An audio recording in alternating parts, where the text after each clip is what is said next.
ನಿಮ್ಮದೇ ಆಗಿರ್ತಕ್ಕಂಥ YouTube channel study with ಪರಶುರಾಮ್ಗೆ ಸ್ವಾಗತ ಅಂತ ಹೇಳ್ತಾ ಇಂದು 8ನೇ ತರಗತಿಯ ಪ್ರಥಮ ಭಾಷೆ ಕನ್ನಡದಲ್ಲಿ ಒಂದು ಎಸ್ಎ2 ಪರೀಕ್ಷೆ ಪ್ರಶ್ನೆ ಪತ್ರಿಕೆಯನ್ನು ಕೀ ಉತ್ತರದೊಂದಿಗೆ ನೋಡೋಣ. ಓಕೆನಾ, ಇದು ಫಸ್ಟ್ ಸೆಟ್ ಇದೆ. ಇದೇ ತರನಾಗಿರ್ತಕ್ಕಂಥ 50 ಅಂಕಗಳಿಗೂ ಕೂಡ ನಾವು ಪ್ರಶ್ನೆ ಪತ್ರಿಕೆಯನ್ನು ರೆಡಿ ಮಾಡ್ತಾ ಇದ್ದೀವಿ. ಸೊ ಟೋಟಲಿ ಪ್ರತಿ ವಿಷಯದಲ್ಲಿ 3 ಸೆಟ್ ಕ್ವಶನ್ ಪೇಪರ್ಗಳು ನಿಮಗೆ ಸಿಗ್ತವೆ. ಅವೆಲ್ಲವುಗಳು ಬೇಕಾದರೆ FASA 2025-26 ಅಂತಲೇ ಒಂದು ಪ್ಲೇಲಿಸ್ಟ್ ಲಿಂಕ್ ಇದೆ, ಅಲ್ಲಿ ಹೋಗಿ ನೋಡಿದರೆ ನೀವು ಖಂಡಿತವಾಗಿ ಎಲ್ಲ ವಿಡಿಯೋಗಳನ್ನು ಸರ್ಚ್ ಮಾಡ್ಬೋದು. ಸೊ ಶುರು ಮಾಡೋಣ ಈ ವಿಡಿಯೋ. ಸೊ ದಯಮಾಡಿ ಎಲ್ಲರೂ ಕೂಡ ಲೈಕ್, ಶೇರ್ ಮತ್ತು ಸಬ್ಸ್ಕ್ರೈಬ್ ಮಾಡೋದನ್ನು ಮಾತ್ರ ಮರೆಯದಿರಿ. ಪ್ರಶ್ನೆ ಪತ್ರಿಕೆಯ ಮೊದಲ ಭಾಗದಲ್ಲಿ ಬಹು ಆಯ್ಕೆ ಪ್ರಶ್ನೆಗಳು 4 ಇತ್ತು. ಪ್ರತಿ ಸರಿಯಾದ ಉತ್ತರಕ್ಕೆ 1 ಅಂಕ, 4 ಪ್ರಶ್ನೆ 4 ಅಂಕ. ಇವುಗಳಲ್ಲಿ ಅನ್ವರ್ಥನಾಮಕ್ಕೆ ಉದಾಹರಣೆಯಾದ ಪದವಿದು ಅಂತ ಕೇಳಿದರು. ಆಪ್ಷನ್ ಇ ವಿದ್ವಾಂಸ ಈಸ್ ದ ರೈಟ್ ಆನ್ಸರ್. ಎರಡನೇ ಪ್ರಶ್ನೆ, ಗುರುಗಳು ಕನ್ನಡ ಪದ್ಯವನ್ನು ವಾಚನ ಮಾಡಿದರು ಅಂತ ಇದೆ, ಕರ್ಮಪದ ಅಂತ ಕೇಳಿದರು. ಸೊ ಪದ್ಯವನ್ನು ಅನ್ನೋದು ಕರ್ಮಪದ, ಗುರುಗಳು ಕರ್ತೃ, ವಾಚನ ಮಾಡಿದರು ಅನ್ನೋದು ಕ್ರಿಯಾಪದ. ಇನ್ನು ಪಾಂಡವರ ಯಜ್ಞತುರಗ ಮಣಿಪುರವನ್ನು ಪ್ರವೇಶಿಸಿತು, ಆಗ ಬಬ್ರುವಾಹನನು ಅದನ್ನು ಕಟ್ಟಿ ಹಾಕಿದನು. ಆದ್ದರಿಂದ ಬಬ್ರುವಾಹನನಿಗೂ ಅರ್ಜುನನಿಗೂ ಯುದ್ಧ ನಡೆಯಿತು. ಈ ವಾಕ್ಯ ಯಾವ ಪ್ರಕಾರದ್ದು ಅಂತ ಕೇಳಿದ್ರು. ಸಂಯೋಜಿತ ವಾಕ್ಯ ಅಂತ ನೀವೇನು ಮಾಡಬಹುದು, ಗುರುತಿಸಬಹುದು. ಅರ್ಧ ವಿರಾಮ ಚಿಹ್ನೆ ಬಳಕೆ ಆಗಿದೆ. ಇನ್ನು ಬೆಟ್ಟದಾವರೆ ಪದ ಯಾವ ಸಮಾಸಕ್ಕೆ ಉದಾಹರಣೆಯಾಗಿದೆ ಅಂತ ಕೇಳಿದ್ರು. ಸೊ ಬೆಟ್ಟದಾವರೆ ಇದು ತತ್ಪುರುಷ ಸಮಾಸಕ್ಕೆ ಉದಾಹರಣೆಯಾದ ಪದ. ಸಂಬಂಧೀಕರಣ 4 ಇದ್ದಾವೆ. ಮೊದಲ ಪ್ರಶ್ನೆ, ರವ ನೀರವ ಭಯ ಡ್ಯಾಶ್ ಅಂತ ಇದೆ. ಸೊ ಭಯದ ಏನಾಗ್ತದಪ್ಪ ಅಂತಂದ್ರೆ ಅಭಯ ಅಥವಾ ನಿರ್ಭಯ ಅಂತ ಬರಿಬೋದು. ಇನ್ನು ಆರ್ಯ ಅಜ್ಜ ಆಶ್ಚರ್ಯ ಡ್ಯಾಶ್ ಅಂತ ಇದೆ. ಸೊ ಆಶ್ಚರ್ಯದ ಏನಾಗ್ತದಪ್ಪ ಅಂದ್ರೆ ಅಚ್ಚರಿ ಅಂತ ಆಗ್ತದ. ಇನ್ನು ಕ್ಷಿತಿ ಭೂಮಿ ವಿರಂಚಿ ಡ್ಯಾಶ್ ಅಂತ ಇದೆ. ಸೊ ವಿರಂಚಿ ಅಂತಂದರೆ ಬ್ರಹ್ಮ ಅಥವಾ ಅಜ್ಜ ಅಂತ ಬರ್ತದೆ. ಇನ್ನು ಸೆರೆಯೊಳಗೆ ಆಗಮ ಸಂಧಿ ತಾನೆಲ್ಲಿ ಡ್ಯಾಶ್ ಅಂತ ಇತ್ತು, ಲೋಪಸಂಧಿ ಈಸ್ ದಿ ರೈಟ್ ಆನ್ಸರ್. ಇನ್ನು ಒಂದೇ ವಾಕ್ಯದಲ್ಲಿ ಉತ್ತರವನ್ನು ಬರಲಿಕ್ಕೆ 7 ಪ್ರಶ್ನೆಗಳಿರ್ತವೆ. ಸೊ ಅದರಲ್ಲಿ 4, 2, 1, 3, 3, 1, 3 ಗದ್ಯ 3 ಪದ್ಯ 1 ಪೂರಕ ಪಾಠದ ಇರ್ತದೆ. ಮುದುಕಿಯು ತನ್ನ ಮಕ್ಕಳನ್ನು ಯಾವ ಕೆಲಸ ಮಾಡಿ ಸಾಕುತ್ತಿದ್ದಳು ಅಂತ ಕೇಳಿದರೆ ಕೂಲಿ ಕೆಲಸ. ಗಂಗರ ರಾಜಧಾನಿಯನ್ನು ಕೋಲಾರದಿಂದ ತಲಕಾಡಿಗೆ ಬದಲಾಯಿಸಿದವನು ಯಾರು, ಉತ್ತರ ಹರಿವರ್ಮ. ಮುದ್ದಣ್ಣನ ಮಡದಿಯ ಹೆಸರೇನು, ಮನೋರಮೆ. ಮನುಷ್ಯನ ಮಾತಿಗೆ ಕೋಗಿಲೆ ಕೊಟ್ಟ ಉತ್ತರವೇನು, ಕೂಹು ಕೂಹು ಅಂತ ಉತ್ತರ ಕೊಡ್ತದೆ. ಗೆಳೆತನದ ಮನಸ್ಸಿನ ಭಾವನೆ ಹೇಗಿದೆ ಅಂತ ಕೇಳಿದರೆ ಬಾನಿನಷ್ಟು ಅಗಲವಾಗಿ ಎದೆ ತಿಳಿಯಾದ ಕೊಳದಂತೆ, ಭಾವವು ಶುದ್ಧ ಸ್ಫಟಿಕ ಬೆಳದಿಂಗಳಿನಂತೆ ಇದೆ. ಇನ್ನು ಕಲಿಯುಗದಲ್ಲಿ ಗುರು ಶಿಷ್ಯನಿಗೆ ಹೇಗೆ ಬುದ್ಧಿಯನ್ನು ಹೇಳಬೇಕಿದೆ ಅಂತ ಕೇಳಿದರೆ ವಂದಿಸಿ ಬುದ್ಧಿಯನ್ನು ಹೇಳಬೇಕಿದೆ. ಇನ್ನು ಕನಕದಾಸರ ಕಾಲ ಮತ್ತು ಸ್ಥಳ ಕೇಳಿದರು. 1508 ಹಾವೇರಿ ಜಿಲ್ಲೆಯ ಬಾಡಗ್ರಾಮ ಅಂತಕ್ಕಂಥದ್ದು ಕನಕದಾಸರ ಕಾಲ ಮತ್ತು ಸ್ಥಳ. 2-3 ವಾಕ್ಯದಲ್ಲಿ ಉತ್ತರವನ್ನು ಬರೀಬೇಕು. ಟೋಟಲಿ 5 ಪ್ರಶ್ನೆ, ಪ್ರತಿ ಸರಿಯಾದ ಉತ್ತರಕ್ಕೆ 2 ಅಂಕ, ಒಟ್ಟು 10 ಅಂಕ ಇರ್ತವೆ. ಮುದುಕಿಯ ಕಿರಿಮಗಳು ಅರ್ಧಂಬರ್ಧ ಗಿಡವಾಗಲು ಕಾರಣವೇನು, ಉತ್ತರ ದೊರೆ ಮಗಳು ತನ್ನ ಅತ್ತಿಗೆಯನ್ನು ಹೂವಿನ ಗಿಡ ಆಗುವಂತೆ ಒತ್ತಾಯಿಸಿ ನಿಷ್ಠುರವಾಗಿ ಮಾತನಾಡಿದಳು. ಇದಕ್ಕೆ ಮುದುಕಿಯ ಕಿರಿಮಗಳು ವ್ಯಥೆಪಟ್ಟು 2 ತಂಬಿಗೆ ನೀರು ತರಿಸಿ ಅದನ್ನು ಮಂತ್ರಿಸಿಕೊಟ್ಟು ಅವುಗಳನ್ನು ಸುರಿಯುವ ಹಾಗೂ ಹೂವನ್ನು ಕೀಳುವ ವಿಧಾನವನ್ನೆಲ್ಲ ಹೇಳಿ ದೇವರನ್ನು ನೆನೆಯುತ್ತಾ ಕುಳಿತಳು. ದೊರೆಯ ಮಗಳು ಮತ್ತು ಹುಡುಗಿಯರು ಸರಿಯಾಗಿ ಆಲಿಸದೆ ನಿರ್ಲಕ್ಷ್ಯದಿಂದ ತಂಬಿಗೆ ನೀರನ್ನು ಅಡ್ಡಾದಿಡ್ಡಿಯಾಗಿ ಸುರಿದರು. ಆದ್ದರಿಂದ ಹುಡುಗಿ ಅರ್ಧಂಬರ್ಧ ಗಿಡ ಆದಳು. ಇನ್ನು ಕವಿಗಳಿಗೆ ಒಲಿದಿರುವ ಮಂತ್ರದ ಮಹಿಮೆ ಏನು ಅಂತ ಪ್ರಶ್ನೆ ಇದೆ.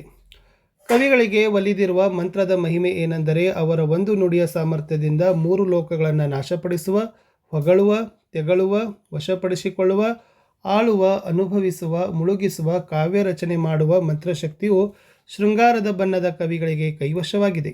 18 ಕೋಗಿಲೆಯ ಗಾನಕ್ಕೆ ಪ್ರಕೃತಿ ಹೇಗೆ ಸ್ಪಂದಿಸಿತು, ಉತ್ತರ ಕೋಗಿಲೆಯು ಕೂಹು ಕೂಹು ಧ್ವನಿಯನ್ನು ಕೇಳಿಯೂ ಜಗವು ಝುಮ್ಮೆಂದಿತು.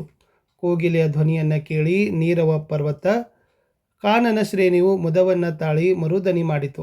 ಕೋಗಿಲೆಯ ಗಾನವನ್ನು ಕೇಳಿ ಗಗನವು ಸುಮ್ಮನೆ ಮಾತನಾಡದೆ ಬಣ್ಣಿಸುತ್ತಿತ್ತು. ಕಣಿವೆಯಲ್ಲಿದ್ದ ಸರೋವರ ಕೋಗಿಲೆಯ ಗಾನಕ್ಕೆ ತೆರೆಗಳ ಮೂಲಕ ಚಪ್ಪಾಳೆಯನ್ನು ತಟ್ಟಿತು. ಕೋಗಿಲೆಯು ತನ್ನ ಮಧುರವಾದ ಧ್ವನಿಗೆ ತನ್ನನ್ನು ತಾನೇ ಮರೆಯುತ್ತಾ ಕೂಹು ಕೂಹು ಎಂದು ಹಾಡಿತು. ಹೀಗೆ ಕೋಗಿಲೆಯ ಗಾನಕ್ಕೆ ಪ್ರಕೃತಿ ಸ್ಪಂದಿಸಿತು. ಇನ್ನು ಹೊಸ ನಾಡೊಂದನ್ನು ಕಟ್ಟಬಯಸುವ ಕವಿ ಉತ್ಸಾಹ ಉದ್ವೇಗದಲ್ಲಿ ಹೇಳೋ ಮಾತುಗಳು ಯಾವುವು, ಉತ್ಸಾಹ ಉದ್ವೇಗ ಉದ್ರೇಕಗಳ ವೀರ ಯುವಜನರೇ ನಾಡ ಬಾವುಟವು. ಆ ಬಾವುಟದ ಹಾರಾಟಕ್ಕೆ ಆಕಾಶವೇ ಗಡಿ. ಅದರ ಹಾರಾಟವನ್ನು ತಡೆಯುವಂಥ ಯಾವುದೇ ಶಕ್ತಿಯನ್ನು ಬರಲು ಬಿಡುವುದಿಲ್ಲ. ಅದನ್ನು ತಡೆಯುವ ಶಕ್ತಿ ಉಳ್ಳವರು, ಅದನ್ನು ಹೊಡೆಯುವ ಸಾಮರ್ಥ್ಯವುಳ್ಳವರು ಯಾರಾದರೂ ಸಹ ಬನ್ನಿರಿ. ಕೆಡೆ ನುಡಿಯುವ, ಕೆಡೆ ಬಗೆಯುವ ಕೆಡುಕ ಜನರೇ ಬನ್ನಿರಿ. ನಿಮಗಿದು ಹೋರಾಟದ ವೀಳೆಯನ್ನು ಕೊಡುತ್ತಿರುವೆವು. ನಿಮ್ಮೆಲ್ಲರನ್ನ ನಾಶ ಮಾಡಿ ನಿಮ್ಮ ಮಸನದ ಮೇಲೆ ಭವ್ಯವಾದ ಸುಖದ ನಾಡೊಂದನ್ನು ಕಟ್ಟುತ್ತೇವೆ ಅಂತ ಕವಿ ಹೇಳ್ತಾರೆ. ಇನ್ನು ತಿಮ್ಮರಾಯನಿಗೆ ಮುದುಕಿ ವಿಧಿಸಿದ ಸೀಮೆಗಳನ್ನು ತಿಳಿಸಿ ಅಂತ ಕೇಳಿದರು.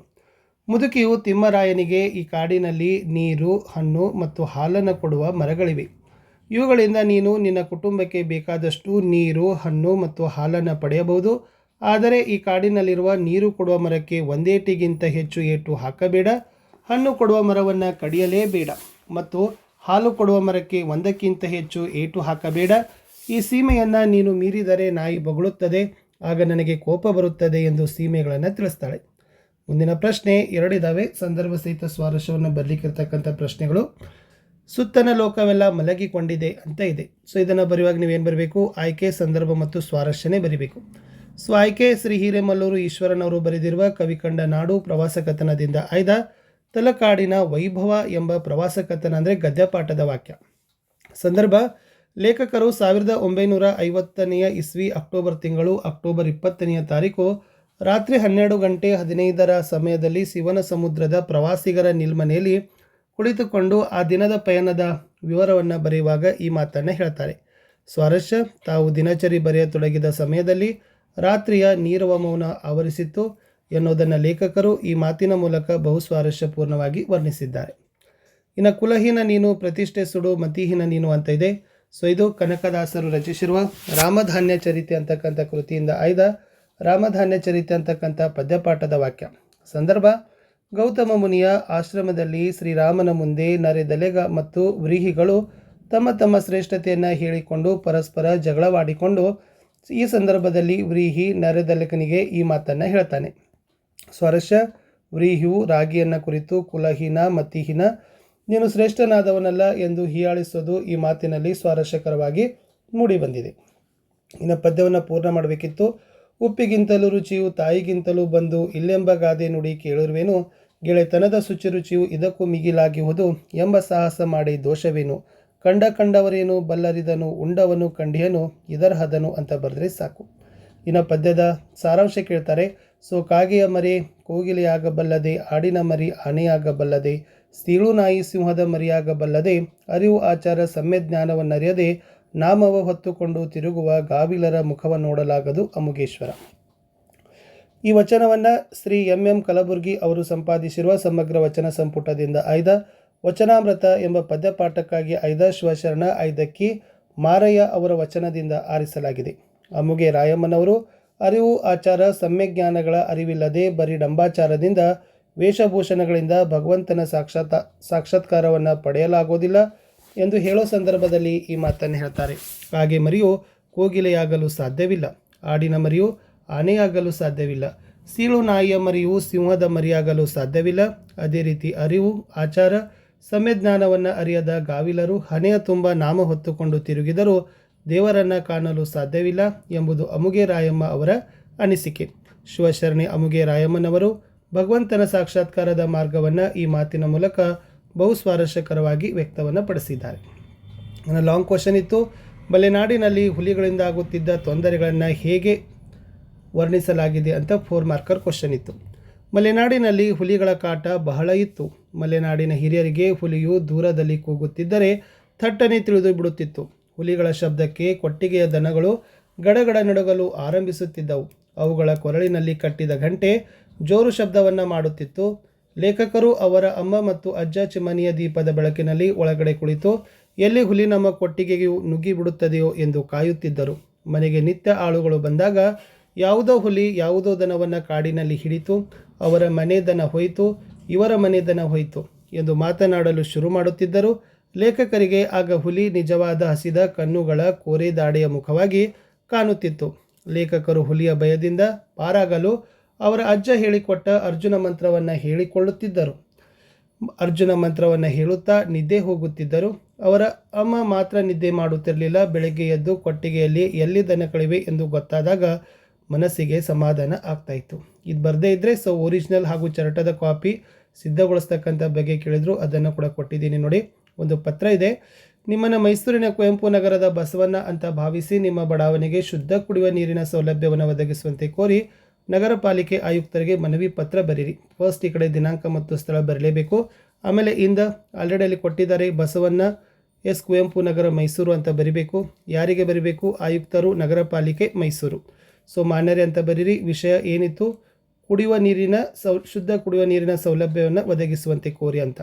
ಸೊ ಅವಾಗ ನೀವೇನು ಮಾಡಬೇಕು? ಹೀಗೆ ನಾವು ಕುವೆಂಪು ನಗರದ ಬಡಾವಣೆಯಲ್ಲಿ ಇಷ್ಟು ಕುಟುಂಬಗಳಿದ್ದಾವೆ, ಸೊ ಶುದ್ಧ ಕುಡಿಯುವ ನೀರಿನ ಸಮಸ್ಯೆ ಇದೆ, ಅನಾರೋಗ್ಯ ಹೆಚ್ಚಾಗ್ತಾ ಇದೆ, ರೋಗಗಳು ಬರ್ತಾ ಇದೆ ಅಂತ ತಿಳ್ಕೊಂಡು ಸೊ ತುರ್ತಾಗಿ ಶುದ್ಧ ಕುಡಿಯುವ ನೀರಿನ ಸೌಲಭ್ಯ ಒದಗಿಸಬೇಕಂತ ವಿನಂತಿ ಅಂತ ಮಾಡಿ ವಂದನೆಗಳೊಂದಿಗೆ ಬರೀರಿ. ಇಂತಿ ನಮ್ಮ ವಿಶ್ವಾಸಿ ಬಸವಣ್ಣ ಅಂತ ಬರೆದ್ರೆ ಸಾಕು. ಇನ್ನು ಇದಿರದೇ ಇದ್ದರೆ ನಿಮಗೆ ಪ್ರಬಂಧ ಕೇಳಿದರು. ಸೊ ನಮ್ಮ ಪರಿಸರ ಅಂತ ಇದೆ. ಸೊ PTK ವಿಷಯದ ನಿರೂಪಣೆ, ಉಪಸಂಹಾರ. ಇಲ್ಲಿ ಪರಿಸರ ಅಂದ್ರೇನು, ಪರಿಸರದ ಮಹತ್ವವನ್ನು ನೀವೇನು ಮಾಡಬೇಕು? ಒಂದು 10-12 ಸಾಲ ಬರೆದ್ರು ಕೂಡ ಮಾರ್ಕ್ಸನ್ನು ಕೊಡ್ತಾರೆ. ಲಾಸ್ಟ್ ಕಂಪ್ಯೂಟರ್ ಇತ್ತು. ಸೊ ಕಂಪ್ಯೂಟರ್ದಲ್ಲಿ ಕೂಡ ಪ್ರಸ್ತಾವನೆ, ವಿಷಯದ ನಿರೂಪಣೆ, ಉಪಸಂಹಾರ ಅಂತಕ್ಕಂಥ ಹಾಕಿ ಕಂಪ್ಯೂಟರ್ನ ಮಹತ್ವ, ಕಾರ್ಯವಿಧಾನಗಳನ್ನು ನೀವು ಬರೆದ್ರೆ ಅಂಕಗಳನ್ನು ಕೊಡ್ತಾರೆ. ಮತ್ತೆ ಸಿಗ್ತೀನಿ ಇನ್ನೊಂದು ಪ್ರಶ್ನೆ ಪತ್ರಿಕೆಯೊಂದಿಗೆ. ಬಾಯ್.